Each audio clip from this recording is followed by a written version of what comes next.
Welcome to this predicted paper from onmaths. This paper represents the best guess for the upcoming exams. Please use this paper in addition to your other revision. You can complete a unique version of this paper by going to our onmaths site. Onmaths is full of free content to help you prepare for your exams, such as topic-based papers, demon questions and mini mocks. If you like what we do, please consider subscribing. If there were 39 people on the bus and 4 people got off the bus, that would leave 35 people remaining on the bus. So the fraction of people staying on the bus is 35 out of the 39 people on the bus. So our answer is, as a fraction, 35 over 39. And we can't cancel that any further. So in this question, it says that 450 people are in total. And we know that represented by 360 degrees in a circle. But what I want to do is work out what 1 degree represents. So to get from 360 to 1, we divide by 360.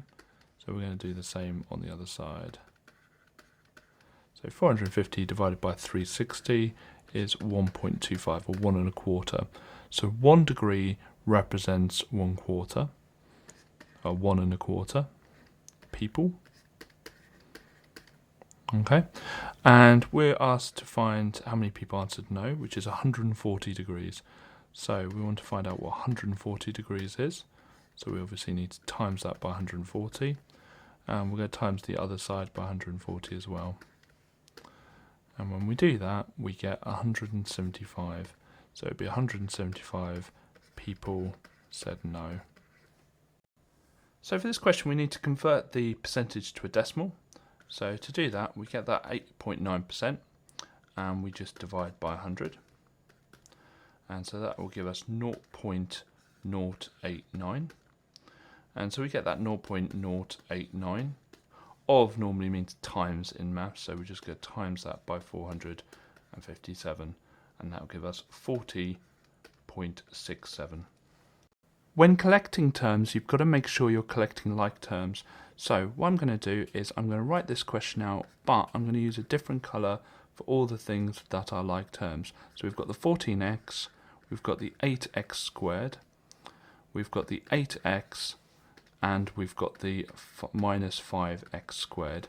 So the like terms are the x terms, so 14x plus, I should say 8x, plus 8x, and the x squared terms are like terms, so we've got 8x squared, take away 5x squared. So we can do 14x plus 8x, so 14 lots of x plus 8 lots of x is going to be 22 lots of x. And we can do 8x squared minus 5x squared, 8 lots of x squared, take away 5 lots of x squared is going to be 3 lots of x squared. Now typically in our answer we'll always put the x squareds first, so it becomes 3x squared plus 22x. Median just means middle, but it's the middle of the ordered list. So the first thing we need to do is put these numbers in order. So we're going to have 2, 4, 5, 6, 7, and 9. And to find the middle, what we do is we cross off the smallest and the largest, and we put our pen away. Then we do the same thing again, smallest, largest, pen away. Now you see here that I can't cross out the smallest and largest because that will leave no numbers at all. So when you're left with 2 in the middle, all you need to do is add them together and divide by 2. So 5 plus 6 is 11. And 11 divided by 2 is 5.5. And if you look, 5.5 is exactly halfway between 5 and 6. I'm going to start just by writing down the number. And we're asked to round this to 3 significant figures. And basically what that means is starting from the left-hand side, it's 3 numbers that we want. So 1, 2, 3. And we're going to do our line after that third number. And you start counting the first non-zero digit. So the first digit there was 2, so we started counting. Now all the numbers to the left, or sorry, to the right, so these numbers here, will all turn to 0. But before that happens, we look at this number. Now this number, if it's 5 or more, it moves this number up by 1. If it's less than 5, that number stays the same. Now it is 5 or more, because it is 5. So it's not going to be 207, it's going to be 208. Now, a common mistake is that students write down 208. No. All the numbers to the right of that line turn to 0. So it would be 0, 0, 0. So it would be 20,000 or 208,000 exactly. So we're going to start by writing 5 over 9 as a decimal. And to do that, we just need to do 5 divided by 9, which will be 0.5 recurring. And to convert between a decimal and a percentage, we just times by 100. So we're going to get that 0.5 recurring, and we're going to times it by 100, and that will equal 55.555 recurring. And to the nearest percent, that's going to be 56, because that 5 will move that 5 up by 1. So we're going to use a function machine to find out the output when we've got an input of 11. So we put 11 into this machine, and the first thing that happens is we multiply it by 3. So out of that first machine, we're going to have 33, which is 11 times 3. Then the next part of the machine is going to take away 5 from that. So 33 take away 5 is going to be 28. So our output is going to be 28. First thing we need to do is work out the area of the wall. And so to do that, we're just going to multiply the 44 by the 40. So 44 times 40 is 1,760. And next thing we notice is that each tin covers 10 meters squared. So it actually means we can work out the fact that there are 1,760 meters squared in total for our wall. And if each tin covers 10 meters squared, then we will need 176 tins. That's the amount of tins we need. And each tin costs £5.70, so it'd be 176 times the 5.7. Or yeah, £5.70, or you could do it as 570 pence and convert it at the end, and that gives us a price of 1003.2. And so as money, that would be £1,003.20. So we've got to first of all find out what the gradient is for our graph. So we'll just go pick 2 points and draw a triangle between them. So I'm just going to pick this point here and this point here. And there's no reason I picked those. Just pick those at random. And we look at how far it's going to cross. So it's gone across 10. How far it's gone up. So it's gone from 24 to 36. So it's gone 12 up. And to work out the gradient, which you can call n, or you can just write out the word gradient, it's change in y over change in x. So how much has y changed over how much has x changed? So y is this one here, so it's changed by 12, and x has changed by 10. So it's 12 divided by 10, which is 1.2. Now a gradient represents the amount of change in the y per one change in the x. So for every 1 mile we travel, we're going to go up, it's going to cost 1.2 more. So the interpretation that we give for this context, because this is about taxis, is that the taxi will cost £1.20 or 120 pence per 1 unit on the x per mile. And that's true for the gradient for any context. It's for every one of this, how much of this increases, how much the y increases by.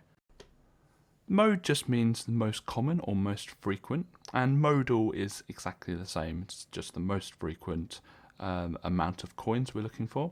So the students who had 3 coins in their pockets came up 15 times.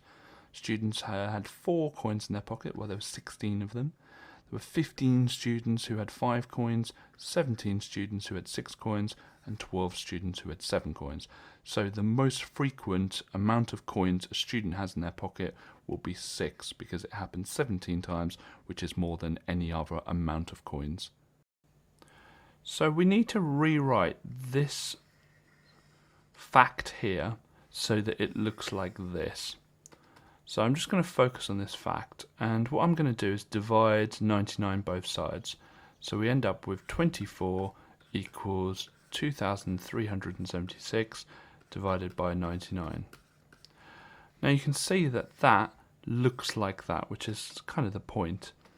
So I'm just going to swap that around. So 2,376 divided by 99 equals 24. And I'm going to write this underneath so we can see the similarity. So 2,376,000 divided by 99,000 equals. Okay, let's have a look at what's happening between these two numbers. So this part here is multiplied by 1,000, and this part here is multiplied by 100. So what effect is the fact that the first numbers multiplied by 1,000 going to have on our answer? Well, it's obviously going to make it 1,000 times bigger. So it will make it 24,000, won't it? 2, 3. So that's that bit done. But what effect will multiplying the denominator have by 100 on our answer? Okay, so if you think about a half, if we times the bottom by 100, it becomes 1 over 200. Now, what is this compared to that? What is 1 over 200 compared to 1/2? Well, it's 100 times smaller. So when you're doing stuff to the denominator, you're actually making it smaller. So this times 100 is making our answer 100 times smaller. So we just knock off 2 of the zeros. We divide it by 100. So our answer will be 240. So we've got to first of all make these both the same units, because at the moment they are different units, and when we have ratios we always want to make sure that they have the same units, and then we can get rid of the units. So I'm just going to make them both into grams. I'm going to do that by timesing the right by 1,000. And the reason I've chosen grams rather than kilograms is you want to always pick the smaller unit. Otherwise you'd be left with a decimal on the left hand side. You'd be 0.2, and that can be a bit more complicated. Okay, so I'm going to remove the units now, and we're just going to focus on the numbers. So we can divide both sides by 100 straight off the bat. So we've got 2 to 40. We can see we can divide them both by 2. And so we've got 1 to 20. And so it's 1 gram to 20 grams, or just 1 to 20. So looking at the hours and the charge, we know that 4 hours is a charge, and I'm going to do the charge in pence, of 1,980 pence. And so what I want to do is just work out what 1 is. And to do that, I'm going to divide that by 4. So I'm just going to divide this by 4. It's always useful to find out what 1 is first. So that would be 495. Then all I need to do now is times it by 15. Because 1 times 15 is 15. And so we've got 15 hours. And when I times that by 15, I get 7425. So it'd be £74.25. Here we're given a triangle, and we're not actually given the values of each of the angles. We're given them in terms of x, but we know that they're going to add up to 180. So we're going to do the 20x plus the 2x plus the 23x, and we know that it's going to equal 180. And the reason is that its angles in a triangle add up to 180. Okay, let's get our tramlines in, because we've got algebra and we're solving here. We're going to put our tramlines in. Now on the left hand side we need to add these x terms together. So 2x plus 23x will be 25x, plus the 20 will be 45x.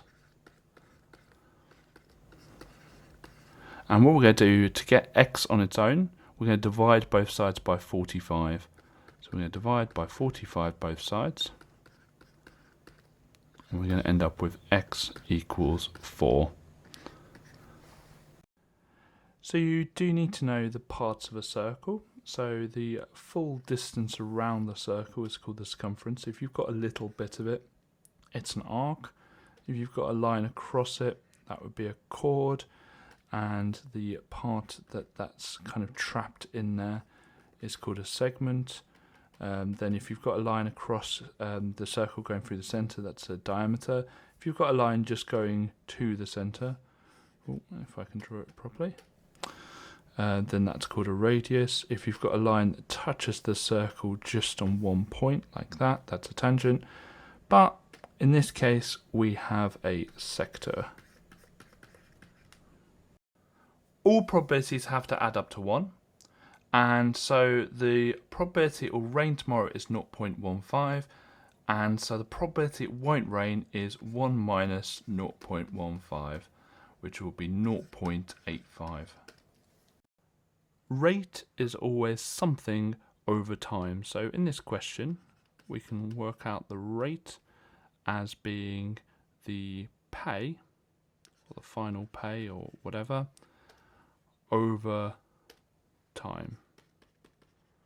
Now we're asked what the time is, so we're just going to put the time on the left hand side, and we're just going to swap the rate and time over, so it will just be pay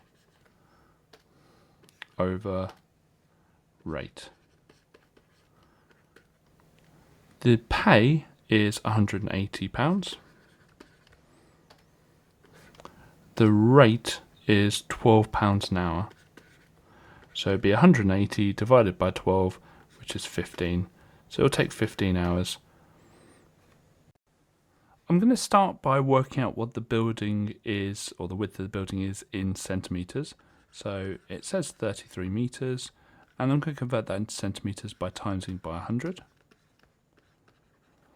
Okay, now when it says it has a scale of 1 to 300, it means 300 in real life is 1 on our map.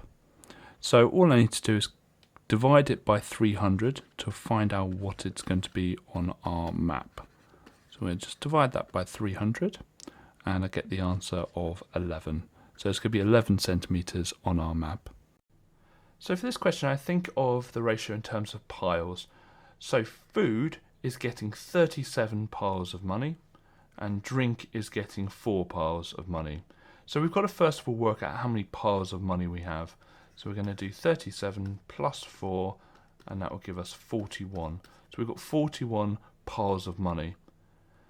Now each pile is equal, so to work out how much one pile or one part is worth, and in maths we call them parts, but they're just like piles of money, we're going to do 13,161, the total amount of money, and we're going to divide it by how many piles there are, which is 41. When we do that, we get 321. So each pile is worth £321. Now, if we look at how many piles drink had, well, they had 4 piles. So we're going to just work out 4 lots of the 321, which is going to be 1,284. So they spent £1,284 on drink.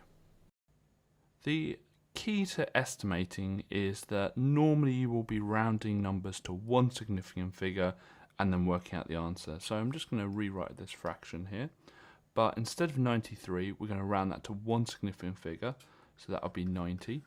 We're going to round the 265 to one significant figure. Now some people will write 270, but one significant figure means the line goes after the 2, and so that would round to 300. Then 31 will round to 30, and 97 will round to 100. Now the next step is to see things that we can cancel here. So we can divide top and bottom by 10 to make that a 9 and make that a 3. We can divide top and bottom by 100, make that a 3, make that 1. and we can divide top and bottom by 3. So that will make that 1, and that will make that 1. And so at the top we've got 9 times 1, which is 9. And at the bottom we've got 1 times 1. So 9 divided by 1 is just 9. So our answer will be 9. So the only way of answering this question is to work out what these are as ordinary numbers. And so 7 times 10 to the power of 7 would be 7, 1, 2, 3, 4, 5, 6, 7. And 9 times 10 to the power of 4 would be 90,000. So that would be 9, 0, 0, 0, 0. And so we're just subtracting them like that. And so we'll get 6, 9, 9, 1, 0, 0, 0, 0. And obviously if this is on the calculator paper, just type it into your calculator. There are no tricks here. You can't do anything with the 7 and the 9. You're not subtracting powers or anything. You're just literally typing in what it says. And there's a button on the calculator like that you will need to use. So if you don't know what that is, ask your teacher or ask someone to help you out with that. To find the area of a quarter circle, we first of all just assume that the circle is whole, and we work out the area that it would be if it was a full circle. So the area is pi times r squared. The radius will be this distance here, which is between the centre and the circumference of the circle.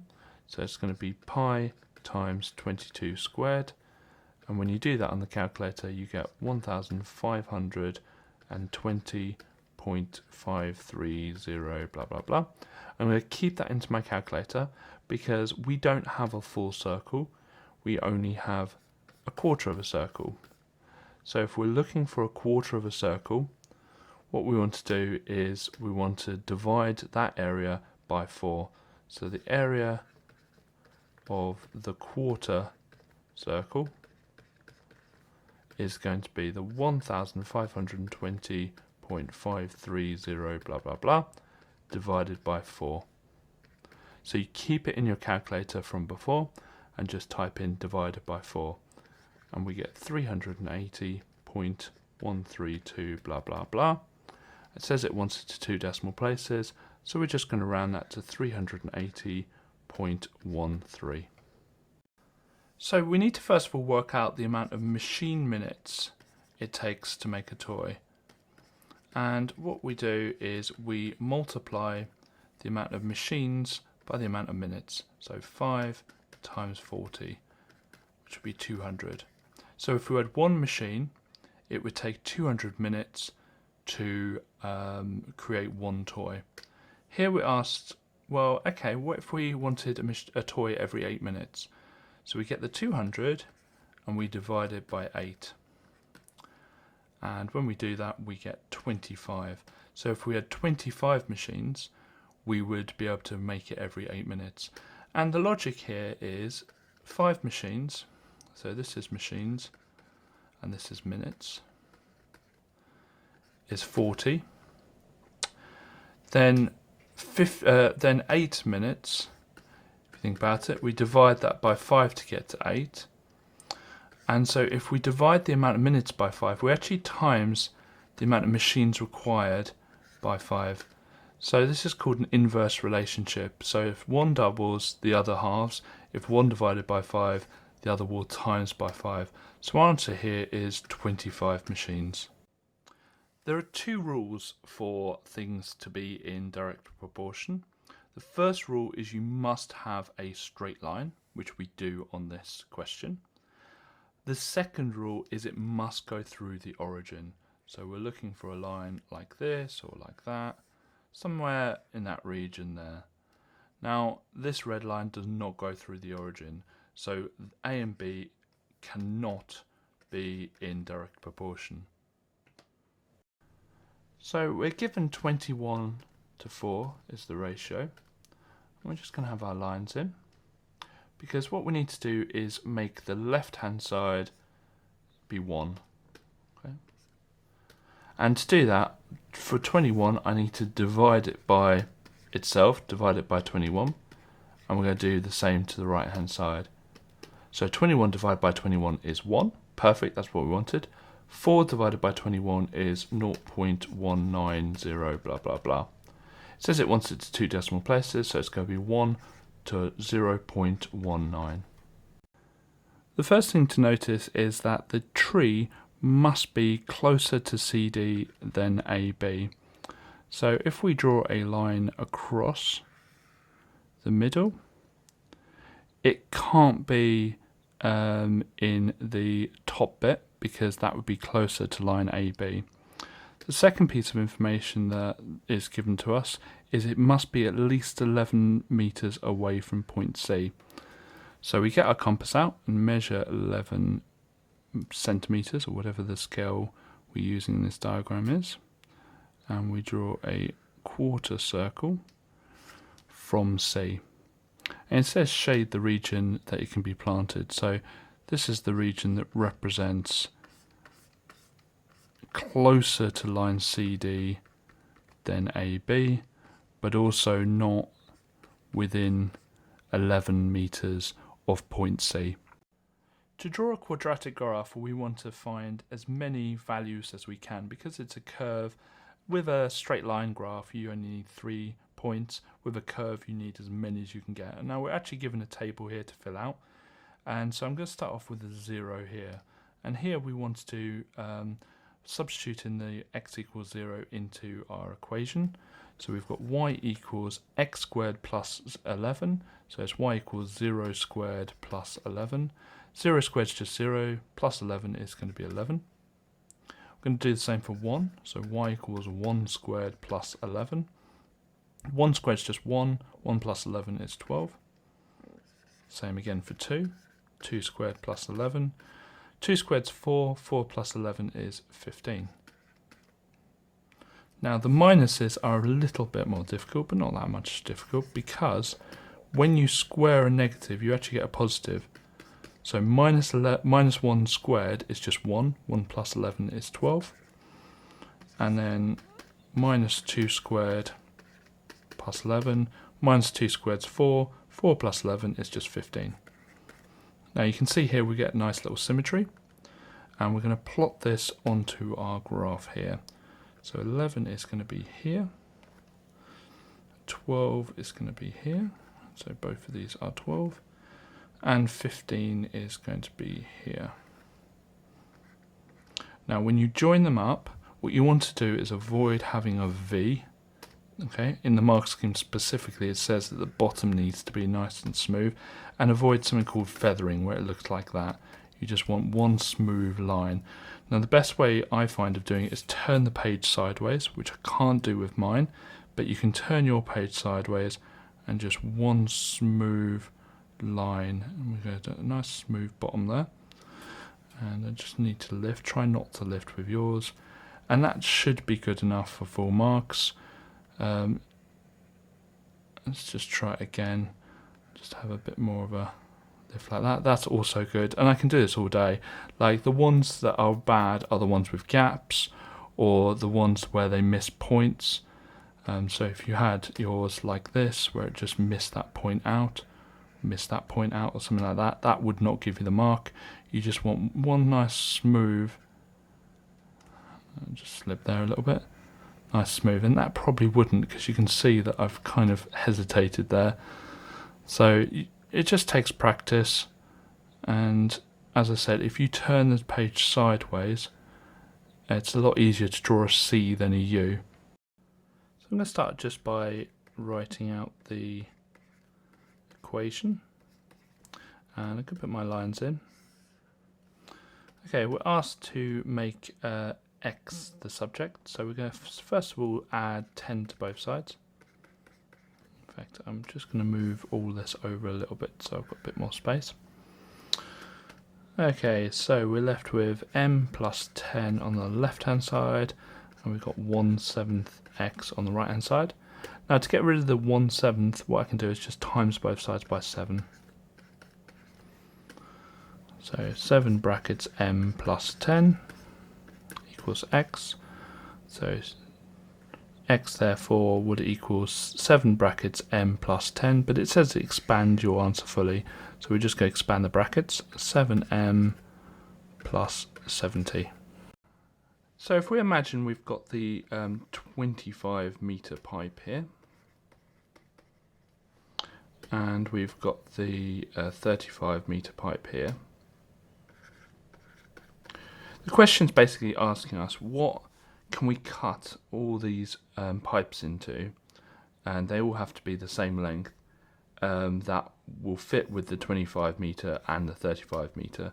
And essentially what this question is asking is, what is the highest common factor of 25 and 35?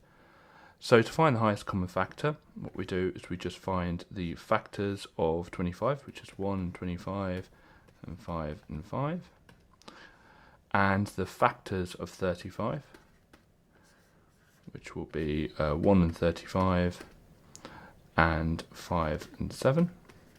And the highest common factor is the number in both lists, the highest number in both lists, so it's 5.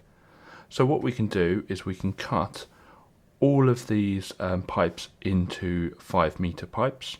So 1, 2, 3, 4, not to scale, and then 7 of these, so 1, 2, 4, 5, 6, and so there's 7 in total. So each of these are 5 metre long, and there's no wastage, and that's the longest we can make the pipes for there to be no wastage at all. So my answer is 5 metres. Whenever we solve, we've got to get rid of any fractions or brackets first. Now looking at this, there's no fractions, but there are 2 sets of brackets. We've got the set of brackets here, and we've got the set of brackets here. So we're going to expand them to get rid of them, and you can use any method you want. I'm just going to use this kind of grid method. So we're doing 4 times, and inside the brackets we've got 3x plus 5. So I'm going to times those out. 4 times 3 is 12, so that'll be 12x. 4 times 5 is 20, so that's going to be positive 20.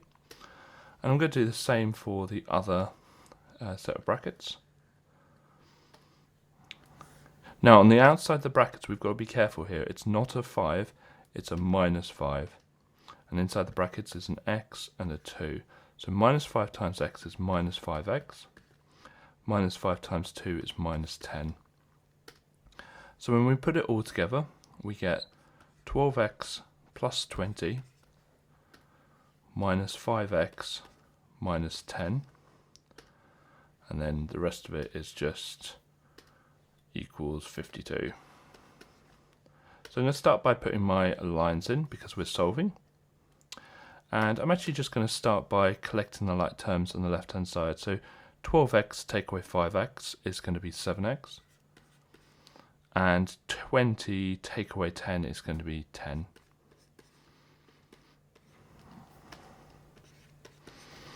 Okay, now we need to get rid of the plus 10. So we'll take away 10 both sides.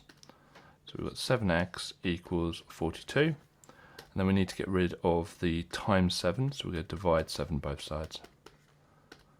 So x equals 6. So when you read this question, the question's basically asking you to find the bearing of O from B. So the lifeboat is at B, so I'm going to draw a north line here. And to find a bearing, you start from the north line and you keep going clockwise. So we're going to look for this angle here.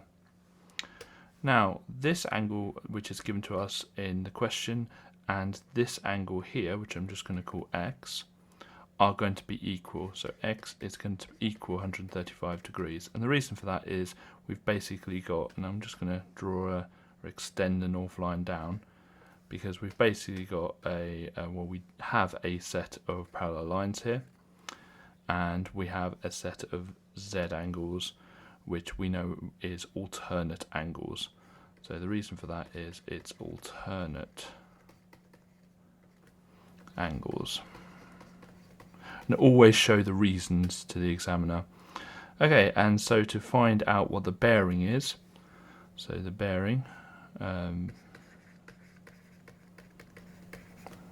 of O from B, it's just going to be 360 take away 135. And the reason for that is angles on a point. We've run out of space. Okay, so we're going to do 360 take away 135, which is 225. And so our answer is 225. So here we can just draw in two extra lines and we can see that it makes a right angled triangle. And we're asked to find the length of the line segment AB. So we're asked to find what this length here is going to be. And we know what the other lengths are. We know that this is 2 and this is 3. So we're going to be using Pythagoras. And Pythagoras, we start by labelling the sides A, B and C must be the one that's opposite the right angle. And so we know Pythagoras is a squared plus b squared equals c squared. A is 2, b is 3, and 2 squared plus 3 squared is going to be 13. And then we're just going to solve that by square rooting both sides. So the square root of 13 is 3.605 blah blah blah. And it asks it to 2 decimal places, so it's going to be 3.61. We can write the equations of all linear graphs as y equals mx plus c, with m being the gradient and c being the y-intercept. The easiest thing to find is the y-intercept, because it's just where the line crosses the y-axis, so that's going to be -2. We're going to use that point, so the point we've just drawn on, and we're going to have to find another point to find the gradient. Now, I don't really like this point because I don't really know where that is, and we've got to find a coordinate we know the coordinates for. So looking at this is a nice coordinate here. And what I'm going to do is just draw a right angle triangle between the 2 points. Try and get it as nice as I can. And we're going to work out how far up and how far right we went. Well, we went 3 right and 4 up. Now, to find the gradient, what we want to do is we find out how much y has changed, so change in y, so that's how far up it's gone, which is 4, and put that over how far right it's gone, so the change in x, which is going to be 3. So our equation is going to be y equals 4 over 3 x minus 2. So let's write these numbers out. And the first thing to do is work out what the numbers are going up by. So they're going up by -3, because they're minusing 3 each time. So we know that the number before the n is going to be -3. So whatever they go up in is the number before the n. Then what we do is we go backwards to find the 0th term. So actually going backwards, we would add 3 and we would find it to be 20. So whatever numbers our 0th term, because 17 is our first term, is going to be what we add to the -3n. So it's going to be add 20. So our answer is -3n plus 20. So the first thing we need to do is work out the mean for the data in the table. So to start off doing that, we're going to work out the midpoint of each group. So we've got 80 to 85, and to find the midpoint, you add the 80 and the 85 together, then you divide by 2. So this will be 82.5, then 87.5, then 92.5, then 97.5, and then finally 100 plus 105 divided by 2 is 102.5. Next we need to find the FT, which is just the frequency times the duration of calls. Now in this first group we're not timesing it by 80 to 85 or anything like that, we're timesing it by the midpoint, so our midpoint effectively becomes the T. So we're going to do 15 times that, which will be 1 237.5, and we're just going to keep going and multiplying each of these together.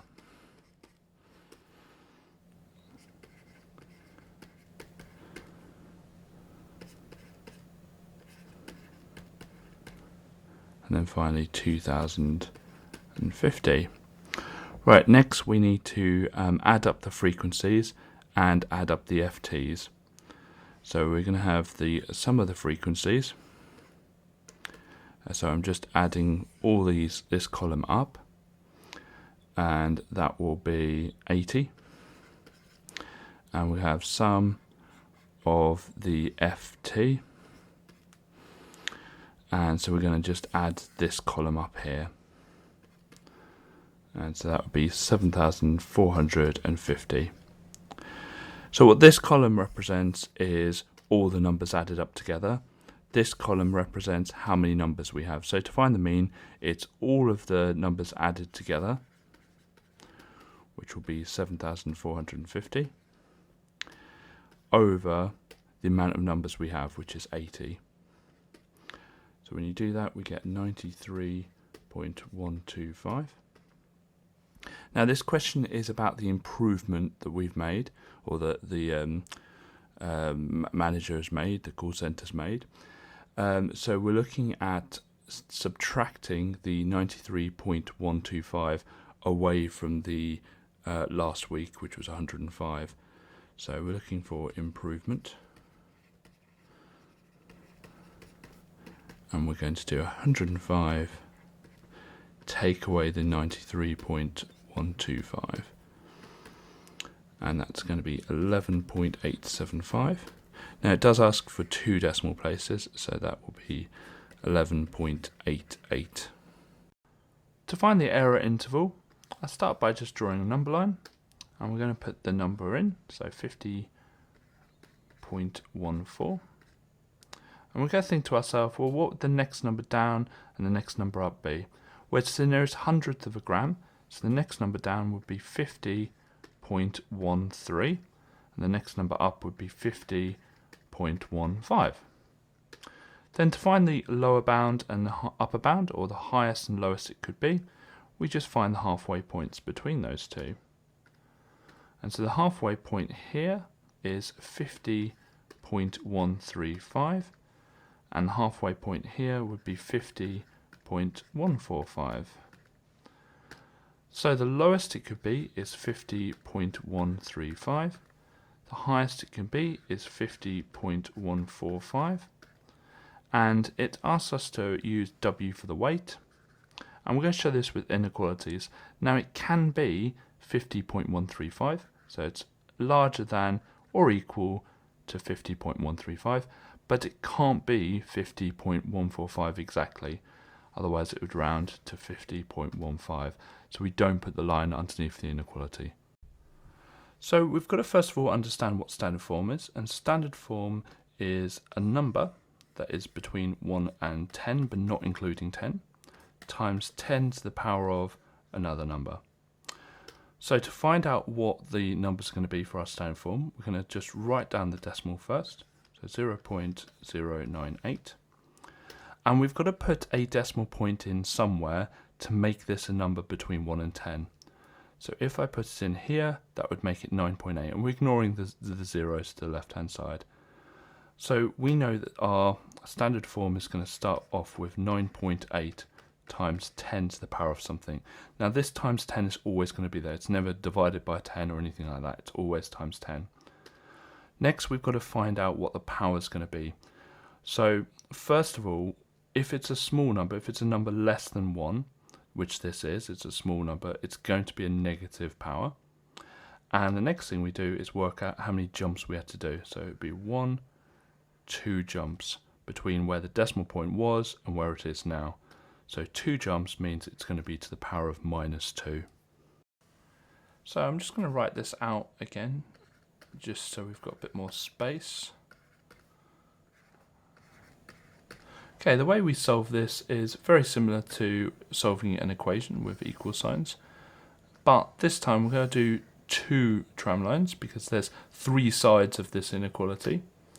And we need to get x on its own. So looking at the fact that we've got 3x plus, or 3x minus 5, we're going to deal with that minus 5 first. So we're going to add 5 to all three sides. So add 5 here. So we'll just leave 3x in the middle and add 5 to the right hand side. Now we need to get rid of that 3. So we're going to divide by 3. And again, we need to do it all three sides. So divide by 3 and divide by 3. So we've got x is greater than or equal to 7, and then we've got 10 is greater than x on the right hand side. To find the perimeter of this sector, we've got to first of all find out the length of the arc, which will be this part here. And the formula for arc length is, first of all, we find out the fraction of the circle we have. So we put the angle over 360, and that will tell us the fraction of the circle that the sector is. And then all we do is we times that by the circumference, which is pi d.